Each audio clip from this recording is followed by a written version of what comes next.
পড়াশোনার মান নিয়েও আমরা অভিভাবক হিসেবে সন্তুষ্ট।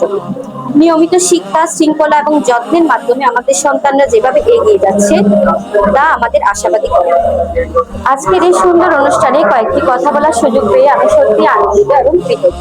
একজন অভিভাবক হিসেবে সন্তানের জন্য আমরা সবচেয়ে বেশি যে বিষয়টি চাই তা হলো সে যেন ভালো মানুষ হয়, দিনের পথে থাকে এবং সুন্দর চরিত্র নিয়ে বড় হয়। আর সেই দিক থেকে এই মাদ্রাসার পরিবেশ আমাদের জন্য অত্যন্ত আশ্বস্ত করার মতো। এখানে এসে আমরা শুধু পড়াশোনার পরিবেশই দেখি না, বরং একটি সুন্দর দিনী পরিবেশ অনুভব করি। আমাদের সন্তানরা কোরআন হিফজ করার পাশাপাশি আদব, আখলাক ও শৃঙ্খলা শিক্ষা পাচ্ছে, এটাই আমাদের জন্য অনেক বড় পাওয়া। বিশেষভাবে আমি আমাদের সম্মানিত উস্তাদদের প্রতি কৃতজ্ঞতা প্রকাশ করতে চাই। তারা শুধু শিক্ষক হিসেবে নয়, বরং অভিভাবকের মতোই তাদের প্রতি আন্তরিকতা, যত্নশীলতা দেখান।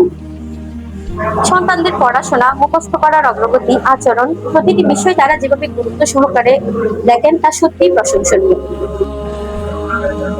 পরিশেষে আল ইহসান দাওয়াতুল কুরআন মাদ্রাসা প্রতিষ্ঠানের সঙ্গে জড়িত সকল সম্মানিত উস্তাদ ও কর্তৃপক্ষের আন্তরিক ধন্যবাদ জানাই। আল্লাহ তাআলা তাদের এই পরিশ্রম কবুল করুন, তাদের উত্তম প্রতিদান দিন এবং আমাদের সন্তানদের কুরআনের আলোয় আলোকিত করে তুলুন। আল্লাহ আমাদের সন্তানদের নেক, আদর্শ, দিনীদার মানুষ হিসেবে কবুল করুন। আমিন। সবাইকে আন্তরিক ধন্যবাদ। আসসালামু আলাইকুম।